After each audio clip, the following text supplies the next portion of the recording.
Setelah 3 kali pemeriksaan, Kejaksaan Agung akhirnya menetapkan tersangka dan menahan Menteri Perdagangan 2015-2016 Thomas Trikasih Lembong sebagai tersangka dalam kasus dugaan korupsi impor gula. Kejaksaan Agung menyebut Tom diduga memberikan izin impor gula saat pasokan gula di tanah air tidak mengalami kekurangan. Kami akan coba bahas hal ini bersama pakar hukum pidana Hipnu Nugroho. Prof. Hipnu, apa kabar Prof? Ya, baik Mas, selamat sore. Terima kasih sudah bergabung bersama kami. Melihat konstruksi yang disampaikan oleh Kejaksaan Agung kepada publik kemarin, menurut Anda sudah tepat tidak kalau kemudian Tom ini ditetapkan sebagai tersangka? Ya, kalau lihat konstruksinya sekilas sudah jelas. Produksi gula berlimpah, berjibun. Kok ya impor? Satu, impornya itu kepada pihak swasta. Harusnya kepada pihak BUMN. Itu sudah kelihatan sekali konstruksi sebagai sifat melawan hukum.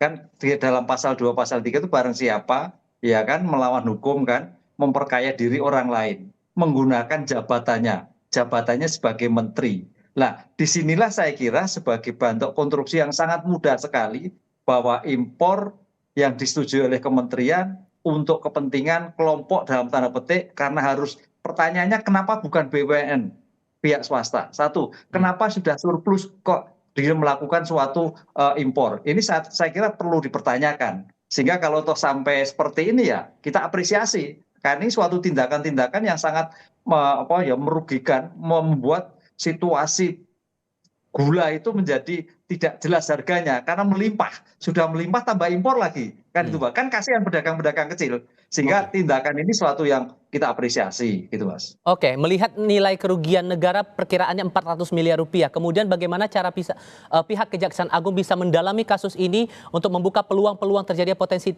tindak pidana lain begitu? Ya, disinilah dalam suatu korupsi itu tidak sendiri, Mas. Tadi Kak Pusper sudah menyatakan ada pihak swasta. Ini suatu menarik. Sekarang nanti pihak siapa saja. Satu. Kedua, dari PT-PT perusahaan swasta itu siapa saja yang diberikan kesempatan impor. Saya kira harus dipanggil semua. Hmm. Ini yang menarik. Jadi tidak hanya berdiri pada Pak T, kemudian Pak L yang sekarang dilakukan suatu tersangka, tapi perusahaan siapa saja yang menerima. Ini yang sebagai bentuk objektivitas dalam suatu penanganan perkara. Sehingga dalam penanganan perkara ini jelas tidak ada yang ditutupi. Kan begitu.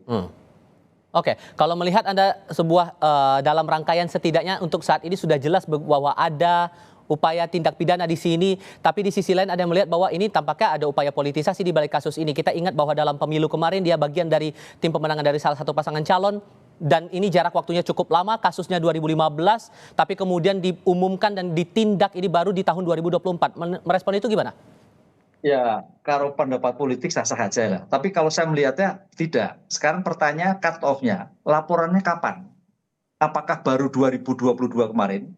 Nah, kita lihat laporannya, pengaduannya. Kan tidak semua penegak hukum itu kalau tanpa laporan sulit mengetahui. Laporan-laporan yang masyarakat melaporkan kepada Kejaksaan Agung, lah Kejaksaan Agung memeriksa. Berarti kan 1 tahun sebelumnya itu sudah ada suatu penyelidikan. Itu walaupun perkaranya perkara 15. Ini yang kita apresiasi Mas Tifal. Kenapa? Kalau itu 15, sekarang 2004, potensi nanti kalau mulur-mulur bisa daluarsa.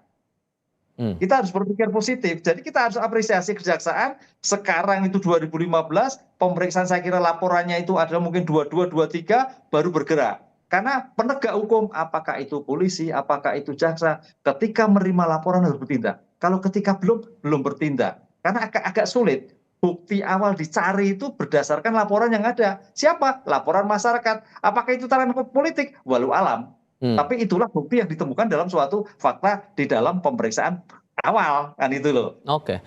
Bagaimana kemudian peluang untuk memeriksa pihak-pihak lain untuk bisa mendalami lagi kasus ini? Apakah mungkin dari di luar Kementerian Perdagangan bisa didalami lagi, atau mungkin dari menteri-menteri sebelumnya, atau gimana merespon itu? Ya, sekarang tinggal bagaimana teknik investigasi kepada Pak mantan menteri dan pihak swasta. Apakah pihak mantan swasta ini akan pasang badan? Apakah memberikan kejelasan? Satu.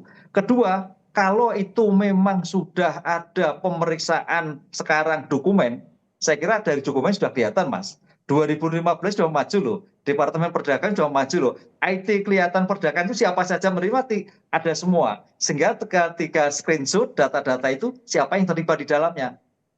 Sudah mudah sekali. Sekarang kita support pada Kejaksaan Agung untuk melakukan semua itu bisa terang benderang siapa saja yang diuntungkan dari impor gula yang tanpa izin gula itu. Oke, dijanjikan oleh Kejaksaan Agung bahwa kasus ini masih akan didalami oleh penyidik. Prof. Hipnu Nugroho, terima kasih sudah berbagi pandangan bersama kami. Sehat selalu ya, Prof.